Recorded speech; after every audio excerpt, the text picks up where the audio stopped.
heard today, this man has been so important to Ontario agriculture that when I heard those words come out of his mouth, I said, wow, that's an important thing. And we, if you don't mind, we should really acknowledge Peter Sikma for all he's done in Ontario agriculture.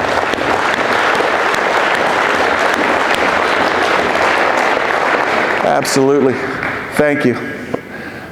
So the other significantly less interesting or important news is that this is the end of my third week working for Syngenta Biologicals since I left Mazex 3 weeks ago. Not that probably matters at all, but I had a really good time with Mazex. I just decided that I would move on and give these biological things a shot. So that's why my first slide, and it's the only slide that kind of looks like this because I couldn't figure out how to make a Syngenta slide this afternoon, but I am going to talk a little bit about nitrogen management. I want to talk about the big picture. I mean the really big picture in terms of nitrogen in our planet. And then we'll try to drill it right down to some 2023 decisions. And of course, no one is better than giving you take-home actionable messages than Peter Sikma. But we will try to get a few of those things into your head before I talk here. So I'm sorry, I don't have a changer up here. Can you advance? So this is typically the sort of slide that we'd look at if someone was going to talk about reactive nitrogen in the environment. We talk about water quality, we talk about stream quality, we talk about algae blooms in Lake Erie, we talk about problems in the Gulf of Mexico. And of course, this is expanded now that we're not all just concerned about nitrogen, reactive nitrogen in the water, but it's also become big news in terms of reactive nitrogen in the atmosphere as being a greenhouse gas. So I'm going to just give you a couple of thoughts about greenhouse gas. It's particularly one greenhouse gas, nitrous oxide, that plays on the atmosphere's ability to continue to trap heat. So if I could have the next slide. This is the composition of the atmosphere. 78% nitrogen, 21% oxygen, other gases 0.96, and carbon dioxide 0.04. When we think about the problems in the atmosphere that come from carbon dioxide or nitrous oxide particularly, why is this slide such a problem for us to get our heads around if I think about nitrous oxide in the atmosphere? Well, the numbers add up to 100%. And so you say, well, what's going on? And the reality is we're talking about these minute levels of nitrous oxide, emissions from nitrogen fertilizer, and they are so small they won't even show up on the graph. We're talking about a problem that lives between those slices of pies, right? And so that's the first thing that's sort of intriguing to get your head around, is that this is a minute amount of emissions that seems to be having such a huge problem. You even might look at that graph and say, wow, carbon dioxide, 0.04%. You know, how could we have so much problems with elevated CO2 when it's at that level? So it's interesting to sort of approach this nitrogen game to say, wow, this is not easy to understand. This is complex. It's quite understandable why politicians and scientists and government people are actually really struggling to get a handle on what's actually right, what's actually true. And we need to be sort of accepting of that idea that, yeah, we're just trying to figure this out, and it's a challenge. This is a slide that we often show about how complex nitrogen management is, and I'm not going to go into this at all. The one cool number that comes off this slide that again tries to put us in this context of nitrogen in our globe, on our Earth. You see that top number there? Atmospheric nitrogen. 70 million pounds of nitrogen over top of every acre on the planet. I don't know, what are we, 100 by 60 in this room? That'd be straight over our heads. If we just kept going till the atmosphere ended, there'd be 10 million pounds of nitrogen over our heads. But it's non-reactive. It's N2. The sunlight comes through it, and the heat would go back out through it without ever pausing to say hi. So again, it's interesting to sort of get your heads around this idea of, you know, we're struggling to try to control a pound or two of nitrogen loss, reactive nitrogen, when there's 70 million pounds of N over top of our heads on every acre. So that's anyway. I just want you to sort of appreciate the complexity of the problem, if you could move me on. So, you know, I've spent a fair bit of my career not really worrying about how much nitrogen is in the atmosphere, but how much you should actually apply to a cornfield. And these are important questions for each of us in terms of our management of our own farms, our livelihoods, getting our kids to school, and also now maybe more attention needs to be paid to the overall impact on the planet. So I've got a few numbers up there. I'm going to just walk through them quickly for you. The top line is sort of that orange color, and that would be the amount of nitrogen you would apply if you went by this as your nitrogen strategy. I multiplied my yield by 1.2 bushels per acre, but if I'm after soybeans, I take off a 40-pound credit. That's what that top orange line is. 1.2 for every bushel of corn I'm going to grow, minus 40 if I'm after soybeans. That's that top orange line. You notice that at 200 bushel corn, it goes right through 200 pounds of N. If you're growing 200 bushels of corn, that equation would say you need 200 pounds of N. We can talk about that. But look where that line goes if you're going to move on and move away from 200 bushels and start headed towards 300 bushels per acre. That orange line gets you up to 320 pounds of nitrogen based on that formula if you thought you had a potential of growing 300 bushel corn. And let's face it, in Ontario, there's guys that are flirting with 300 bushels now more often than we've ever seen before. There's some other possibilities. The blue line is the calculator. It says blue NCalc. That's essentially the official OMAFRA recommendation.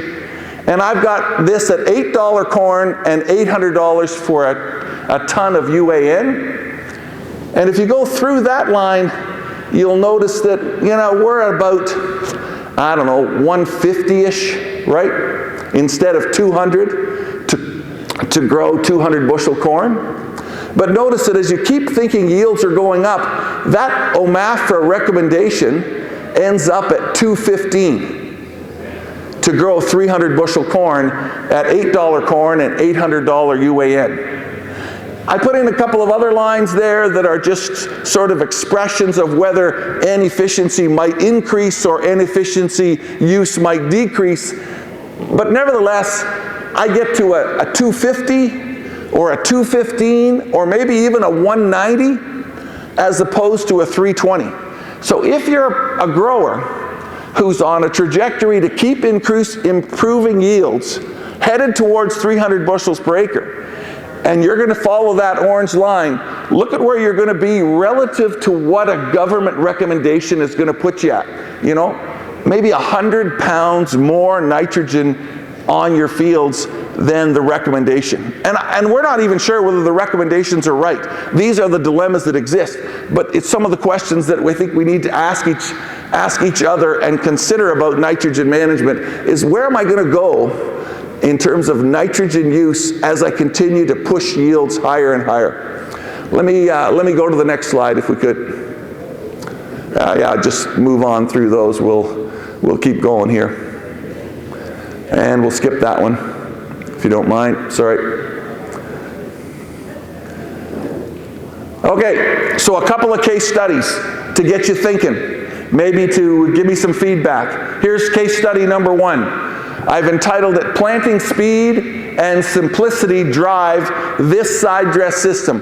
The farmer's name is Jack. Jack does not want nitrogen applications to get in the way of timely planting.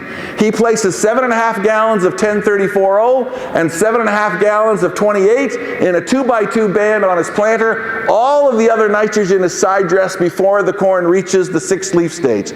So he's putting a liquid combination down in the 2x2, gives them about 30 pounds of nitrogen at planting time, and then he comes back and puts the rest on at side dress at about the 6th leaf stage. Next paragraph. Jack has a well-worn toolbar that has a coulter and a pencil jet injector. The toolbar mostly, sort of, kind of, covers the UAN in the bottom of the trench. The applicator's John Blue pump is set at 50 gallons per acre, and he doesn't try and change it. For a range of reasons, Jack would like to purchase a new side dress unit, but not sure it's worth the bother. So this is Jack. Decent, about 30 pounds of nitrogen on liquid 2x2 through the planter, comes back and side dresses the rest. Set at 50 gallons, 150 pounds of N, puts it through a coulter pencil jet that's sort of, kind of, maybe covering the nitrogen, never changes the pump setting. Give me a little feedback of what do you think, or what do you like, what you don't like. Give me the pros, give me the thoughts on Jack's system. We can give Jack credit for simplicity, right? It's working for him. He's got a plan for the planter. He's got a plan to side dress. He doesn't muss with it. That's where he's at. Give me some things you like or maybe don't like about that nitrogen management approach. Anything at all? Splitting his nitrogen. He is splitting his nitrogen. Absolutely. He's not putting it all up front. He's not putting it all right at planting time. He's got 30 on through the planter, and he's coming back a split application for the remaining 150. In the nitrous oxide world of evaluating things, he gets a check mark for splitting the nitrogen. Any other things you like or don't like about Jack's system? So one of the obvious things that would bother us is that Jack implies in his system that he's knifing in 50 gallons of 28, and he's not really sure that it's getting covered. It's in the bottom of a trench, the coulter's there, the pencil jet's laying the 28 in there, and maybe not. So this has become a really important question for us in terms of nitrogen management. There's been a lot more interest over the last 2 years of whether you should be doing something about making sure that that nitrous oxide or ammonia doesn't come off. And so let's just talk about a little trial that we ran to dig into a few of these questions. And we can skip that. Okay, so this is what I did last year. It was a Mazex demo that we did up in the Ottawa Valley. We use these little tubes that measure ammonium. We put them under recycling boxes. We apply the nitrogen. We come back 5 days later, and we read the amount of ammonia loss. If you could give us the next slide, we'll look at the table. Well, there's the setup. Maybe some of you have seen this before. Go ahead. All right, so we'll have to walk through these numbers a little bit, just so you can see the slide. So the top ones are 800 parts per million. So essentially, the little dosimeter tube that measures ammonia maxed out. That's all the testing capability it had. There was more ammonia there that it could measure. So that was urea, surface applied. That was urea, surface applied, and then given a shallow incorporation. There was UAN surface applied, and there was UAN surface applied with a shallow incorporation. And by shallow, I mean really shallow, less than 1 inch of tillage. Garden weasel type incorporation, right? So if you look at those top 4 numbers, what jumps out at you? Well, really super shallow incorporation didn't help trap any more ammonia. We had just as much ammonia coming off when we had super shallow incorporation than when we left it just sitting absolutely on the surface. The other thing that jumps out at you is maybe what? That the UAN is generally lower than the straight granular urea. Should that surprise you? No. And why shouldn't it surprise you? Because UAN is only half urea, and all of this is driven by urea volatilization. Okay? Let's go down to the next 3 bars, which are blue. I go now just to UAN surface applied. UAN that is applied with a stabilizer. I'm calling it stabilizer A, and UAN that was one of those stabilizers that I've called stabilizer B. Both intentions of those stabilizers is to reduce volatilization from the urea. And you look at that and say, wow, when I laid it on the surface and didn't apply any stabilizer, I got a 600. Where I applied the stabilizers, I was 150 or 100. Those stabilizers in this demo really seem to be doing their job, even though I laid the 28 right on the soil surface.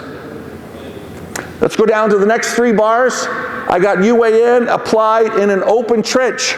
So I did make a trench, but a little bit like Jack's story, I didn't close the trench. I opened the trench.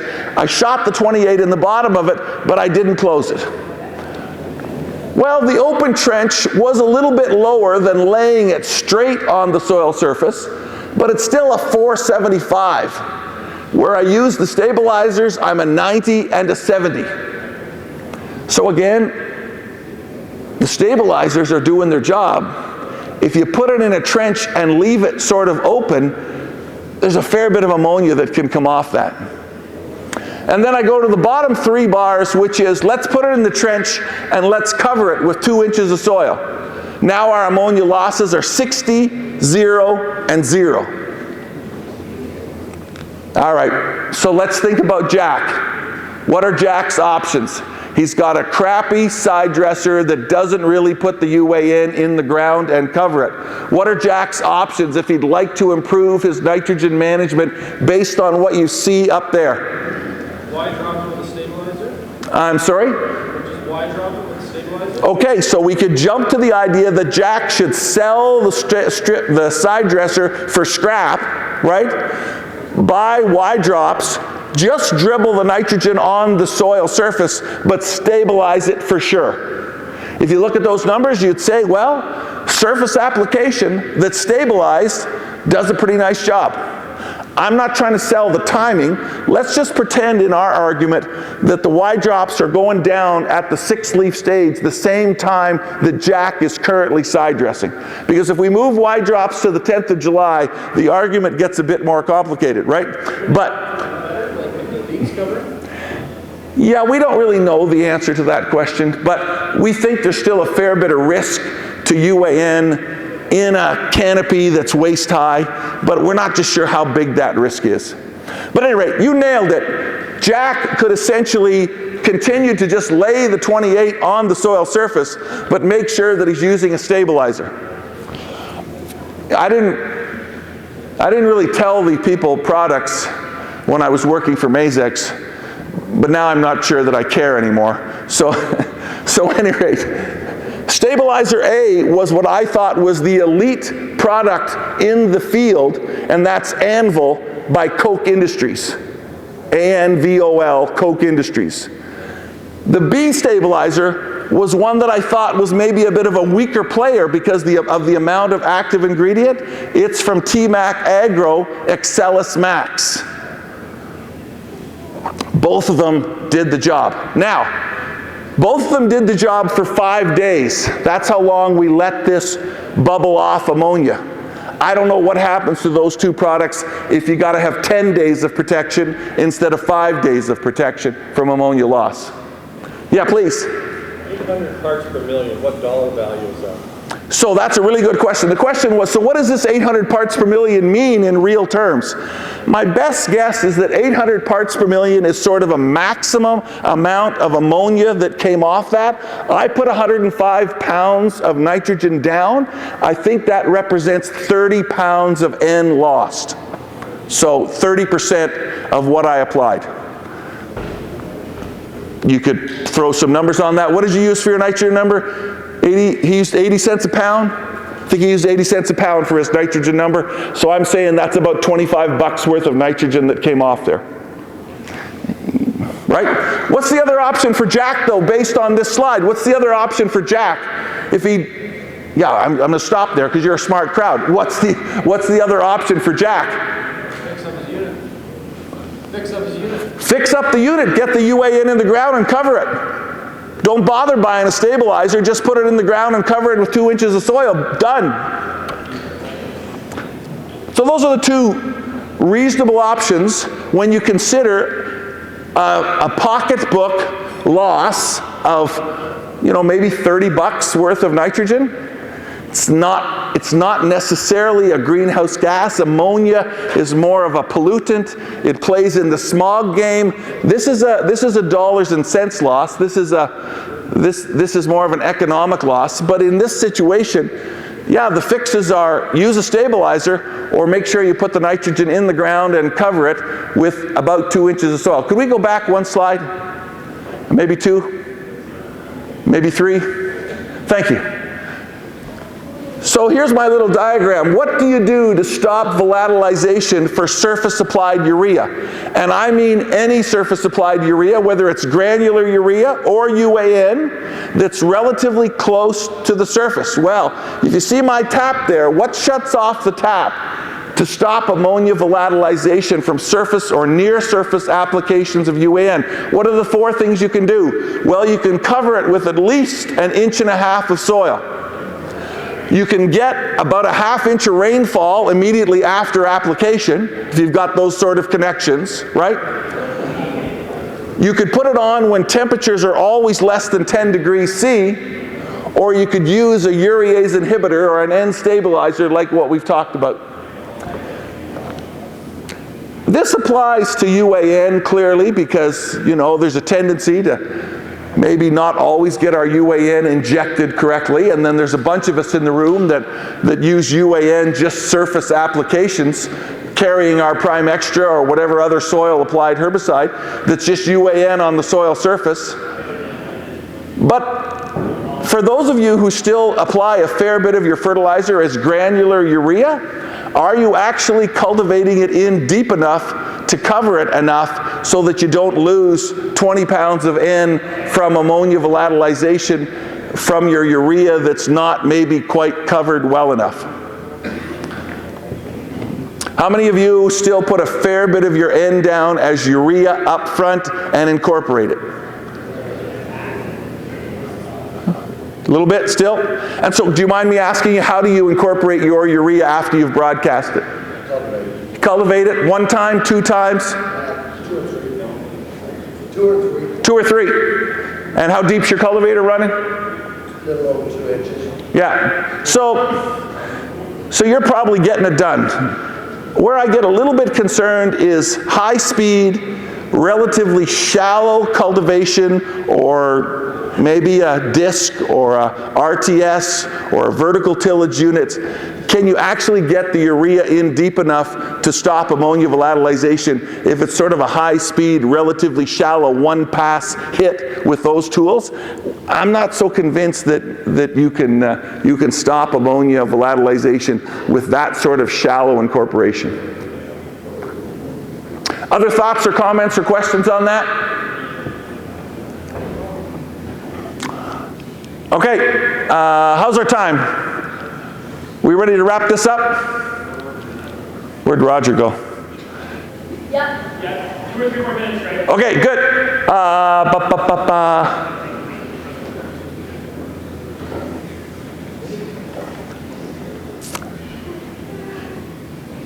Okay, this drives to the point of greenhouse gases, so we're just gonna quickly cover off Laura's case study. Laura believes that at least 135 pounds of nitrogen needs to be applied to her corn crop at planting.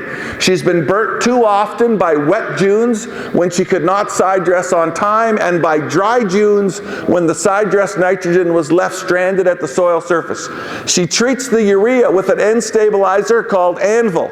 She broadcasts 287 pounds of product, 132 pounds of N, and follows up with a shallow cultivation. The corn is planted with 3 pounds of N in furrow.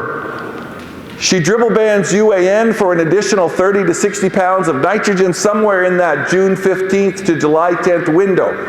Now, Laura faces some challenges that are upfront. Shallow place nitrogen may cause above average nitrous oxide emissions. She's putting a fair bit of nitrogen up front. What's the total number? 135 pounds. She's incorporating it, but I guess the key thing I'm trying to remind you with this last slide is that she's using a nitrogen stabilizer that reduces volatilization. That's Anvil. It does nothing to stop the nitrous oxide potential emission from that 135 pounds of N up front. Some of us would argue that 130 to 150 pounds of N up front that's not stabilized in terms of nitrous oxide emissions, that might be something we've got to deal with. You got two possibilities. Knife it in deeper, which isn't too easy to do, put a little bit less on up front, or stabilize it, not with a product that's for urea stabilization of volatilization, but a product that will slow the nitrification, slow its conversion to nitrate. Sort of a nitrification stabilizer. There are a bunch of products out there that act as both volatilization stabilizers and nitrification stabilizers. I think it's worth, if you haven't done yet, I think it's worth checking with your suppliers to see what it's going to cost you to stabilize your upfront urea, both from a volatilization perspective and from a nitrification perspective. Because Laura's only other option here, if she's not going to stabilize it with a product different than the Anvil, is to move more of that nitrogen away from the upfront window and back it off more into the side dress window to try to reduce that big pulse of nitrogen that she's given the crop at a 135 upfront at planting time. Comments or questions on that? Anyone priced out a full dual package stabilizer for this year's nitrogen application that's going to be volatilization and nitrification inhibition? Something to check out. My final thought, probably too hard to go right back to the front slide, so I'll just remind you that we talked about this 10 million pounds of nitrogen. I'll go, yeah, okay, good, thank you. Give me a forward one, two more. Yeah, thank you. So,